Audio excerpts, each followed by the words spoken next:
Hi all and welcome to this week's pod talk. So what I want to talk about this week is reverse dieting, maintenance and how to keep weight off. So I know most of you are going through a fat loss journey, and while this might not seem like something you're on right now, I thought it was an important topic to talk about because maintenance is something that we all need to get to a point, and it doesn't get enough attention really. We all focus so much on the diet at hand, but what we want to cover is what happens when you get to the end of that point and how you actually stick to the results and keep off the weight that you've lost. So just to start, a little stat, research shows that up to 80% of people who lose fat and lose weight regain most or all of it within 2 to 5 years. So that's quite a stark statistic. And that's not because we fail, but it's because we all know and we all focus on that fat loss phase. And what we want to do is actually talk about what happens after that. And I thought it was a useful topic to talk about, to teach you exactly what to do when we get to that end point and how we can kind of fix that. So what I want to do by the end of this session today is give you an understanding of why your body fights back, what reverse dieting actually is and how to do it, and how to build in a mindset shift around maintenance so that it actually lasts.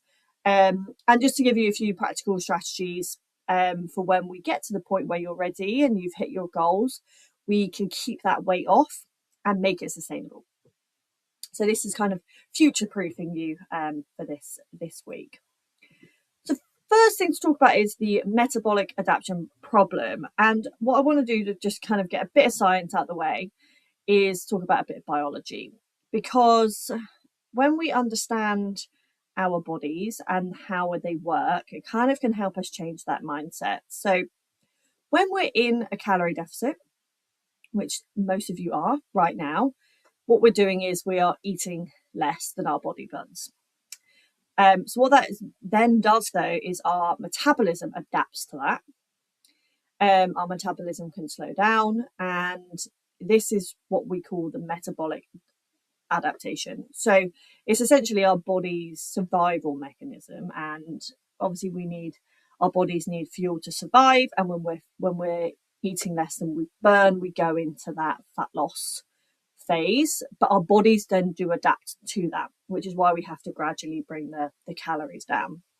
So our bodies are really, really smart, but it doesn't know that we're dieting. It just thinks that we are underfueled. We don't have as much energy coming in. So what it's doing is it's conserving the energy we do have, meaning that it's going to reduce the amount we burn at rest, in short. So it makes us move a little bit less than we might realise, and it can also ramp up and mean that we feel hungry. So that's why our body takes a moment to adapt to that calorie deficit, and it's just our metabolism adapting to what we're doing. Hopefully that makes sense. So we'll talk about what typically happens. So say you've reached your goals within a particular time frame. We think, okay, I've hit my goals, I'm done dieting. We go back to eating what we were eating before. It could actually be even more. And what will normally happen is in a few days, we'll see the scale starting to creep. And that's not because we've eaten too much, it's because our metabolism is still running slower based on the deficit we've been in. And then our appetite starts running higher, and then we end up in this spiral of weight gain. And what we need to think about is how we can control going back to normal, and what that normal and what the new normal might be after we come out of a deficit. And there are three sort of main culprits as to why we regain weight after we've been dieting. One is that metabolism is adopted, our slower metabolism, given the fact that we have been giving it less fuel in that period of time. And we haven't quite recovered, and we haven't slowly come back up to a normal amount of calories. So it's just that shift can be one thing. Another thing is like hormonal changes. If we suddenly start eating more, our body then becomes more hungry. And our brain to gut signals might be slower. So our gut isn't telling our brain, and vice versa, that we're full. So that can also then cause us to overeat and therefore regain the weight. And then finally can be just behavioral patterns. So just returning to old habits, which is what we want to get to. We want to be able to get to a sustainable habit. But say we were having 2 takeaways, 3 takeaways a week, we've lost the weight, and then we suddenly go back to having 2 or 3 takeaways a week, we are naturally going to see a shift in our weight based on that. So the behavioral and the environmental patterns and changes, if we don't build in sustainable habits. So one thing we can do to overcome this is what we call reverse dieting. And it's a really, really powerful tool, and it's exactly how it says on the tin, really. What we want to do, so imagine it as a V. We start up here, we gradually reduce calories down from maintenance into a deficit. When we reverse diet, we want to come back up on the other side of that V. And what we want to do is gradually increase those calories rather than just jumping from where we were here. We've been down here, jumping back up on the other side. What we want to do is gradually bring ourselves back up on that V. And what we want to do with that is let our metabolisms catch up. So as we've slowly trained our body on the way down to adjust to functioning with fewer calories, what we then need to do is train our bodies again with the increase. And as we've said, our bodies are very smart, but they don't know that we're dieting. So we need to adjust slowly so that we don't suddenly regain anything that we've lost. We don't want to undo that process. So if this is done well, most of us can add hundreds of calories back into our diet and gain very, very little weight if this is done in a controlled mechanism. So what does that process look like? So typically what we want to do is we want to do a reverse diet 8 to 16 weeks. Really, this isn't a 2-week process, same as it didn't take you 2 weeks to lose the weight. We don't want to spend 2 weeks going back the other way. So we really, really want to take this nice, slow, controlled. Really depends how big of a deficit you're in, how far away you've come from your maintenance. But patience is really what we want. So what does the process look like? Typically, what we want to do is starting by gradually adding those calories in, 50 to 100 calories per week. Also, what we want to do as we do coming down the V, we want to track our weight weekly. We want to take it as an average. We don't want to be standing on it every day. So the same as we're currently doing, we're tracking it weekly, making sure that it stays steady and it's rising in a minimal as we continue to add those calories back in. Now, if we do see a spike, because what we need to do is we track this closely, the same as when we're in coming down the deficit, when we're coming back up again, is if it's happening faster than we might want. So say if we're losing weight quicker than we want, say we might be increasing quicker than we want, what we want to do is just hold fire on that, keep it a consistent level, and then go again. Because what happens is our body's going into a bit of shock, which can be a good thing. But we don't want to overshock it and end up coming out too quickly. And we just keep going until we hit back at what that maintenance calories is. Now, everybody's maintenance will be really different, and we should continue to recalculate maintenance regularly, same as we were calculating on a deficit. As our weight adjusts, we want to keep recalculating it. But I'll give a bit on how to calculate those after. Now, what to expect when we reverse diet. So just to be honest with you, because I don't want it to feel like you to be caught off guard with this. So you may initially gain a little bit of weight when we go reverse diet. And most of the time, this is just water and glycogen in our bodies, because our bodies are using that additional fuel in a different way. It's not fat. But the scales, as we know, do not differentiate between what is water, muscle, or fat. So it's just a number to us. So something just to be aware of. And a lot of the time, what it is our muscles, are just filling with stored energy, because we're giving our bodies more input, we're giving them more fuel. That's a good thing. We've then got more energy to burn. You're likely to see that your energy will be higher, your workouts might be better, you might have better sleep, your mood, etc., because we're giving our bodies more fuel.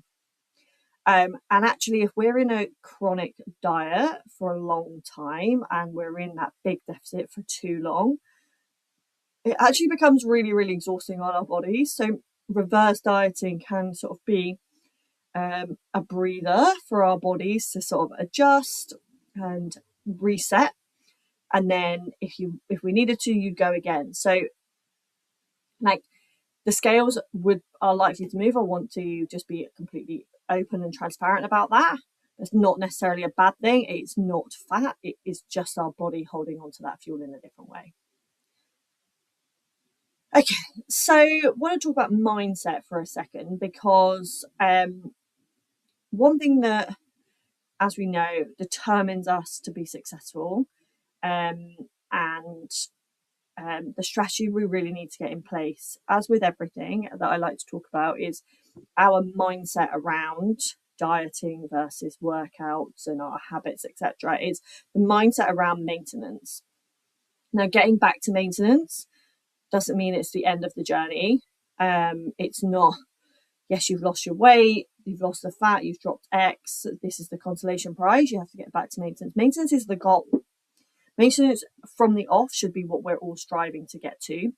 That's where we can really live with that freedom. We've built a life that we can sustain. We feel good about food. We move our bodies in the way that we want to. We genuinely feel really good about ourselves. That's what we want to get to. That should be the end goal. The V that we have to go through to get there is sort of the process, but the goal should be maintenance. And here's a shift I want you to just have, and I want you to try and make, and stop thinking about maintenance as not dieting. Think about it as like actively living and wanting to get to that point where I know we don't have restriction, and I'm very much a fan of that, but obviously when we are in a deficit, there is an element of we are controlling what we're eating, and there is that mechanism in there. But getting to maintenance is the sweet spot where we have the freedom and we've got control in a different way, and we can just actively live and use the energy that our bodies is giving us through eating, and that we can smash workouts, etc. So that's the sweet spot we really want to get to. That is the goal when it comes to dieting. But however, there are a couple of traps that we can fall into when we get to maintenance. I just want to touch on a few of those. So trap one being, I've earned it. So thinking, oh, you've had months of potentially years of all that hard work. It's natural to feel like, oh, I've earned this, I can relax. And while you can relax, relaxing doesn't need to mean that you're throwing all the structures out of place. There are a few weeks of I earned this can quietly in the background start to undo some of that. So what we want to do is build it with intention from the start, and enjoy any I earned it moments without guilt, but then return back. So again, as I've talked about before, that bounce back. Yes, you might have a weekend off and it's might have been higher than you want. How quickly can you get back? So how quickly do you get back to that maintenance baseline? Try number two is weighing daily and panicking about the scale. So this will naturally can happen because our body weight is going to fluctuate, and it can fluctuate at any point, regardless of where you are in your dieting journey or your fat loss journey, we can swing by kilos from one day to the next. And that can be water, hormones, digestion, so many things, how much sleep you've had. So it just, one trap we can get into is standing on the scales and panicking about seeing the numbers changing. What we want to do is weigh weekly and then track the trends. Not as so the more data we have, the better analysis we can do on it. And if you're seeing a natural increase or a natural decrease, then that's good. But you will have weeks where it goes up and some weeks it comes down again. But we need to have that full picture in order to be able to keep things under control.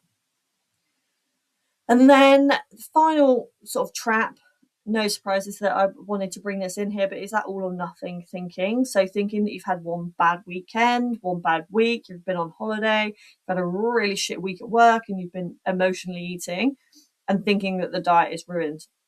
That black or white thinking, can also really impact maintenance as well. So what we want to do, zoom out, think about things as, think more holistic. One tough week in the year is not a failure.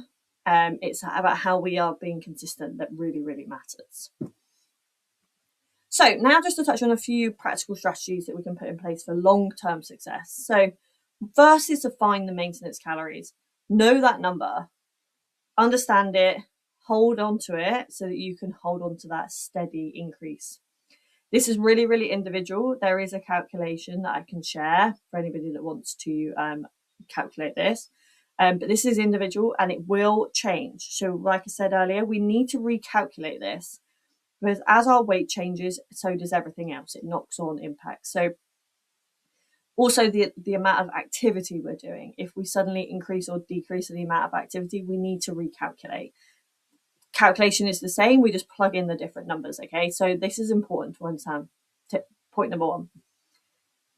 Number two, protein. Absolutely this is a non-negotiable, but the same as it is in going through that fat loss phase. This is super important for making us feel full. And when we feel full, our body's actually burning and using calories to digest. Protein can help do this. So I'm not going to go, we all know that protein is key. One thing we want to think about as well when we are moving into that maintenance is we don't want to change the amount of movement we're doing. So we need to keep that up.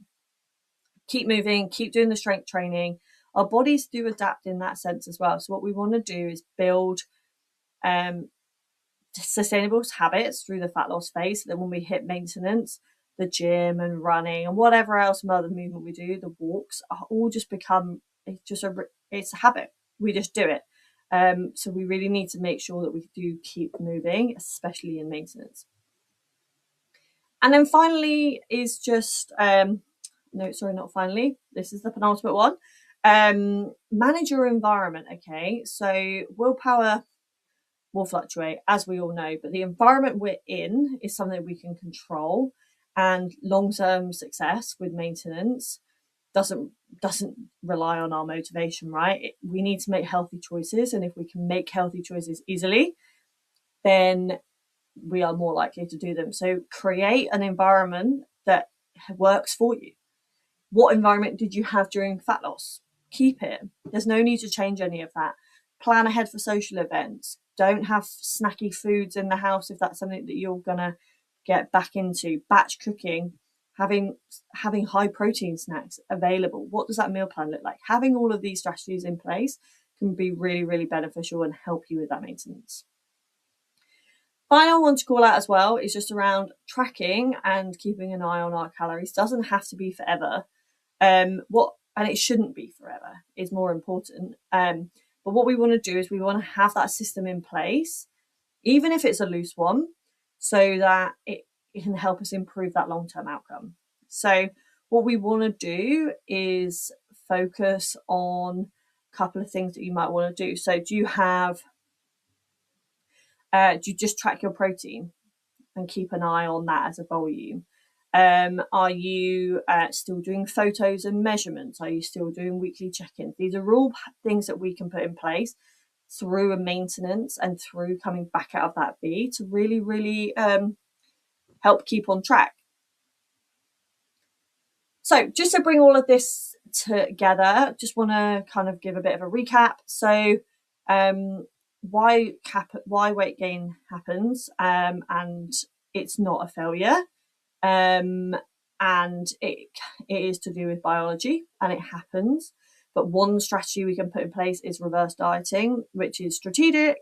It's really gradual. In the same way as we come down one side, we want to help come back up the other, and it can help our metabolism recover after we've been in that deficit. What we want to see is maintenance is not the end. Maintenance is the goal. That's what we want to be getting towards. That's the goal. And a couple of strategies for you: understanding and calculating those maintenance calories and adjusting accordingly, prioritizing your protein, keeping up the movement.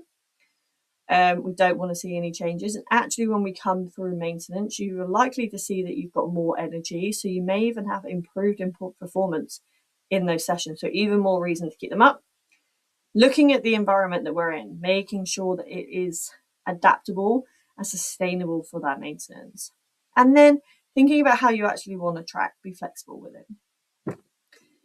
So one thing I just want to leave you with is that keeping weight off is a bit of a skill, but it does, if you've got the right knowledge and the right strategies in place and you execute on the practical elements, it is absolutely doable, and it does get easier once we know the mechanisms that we need.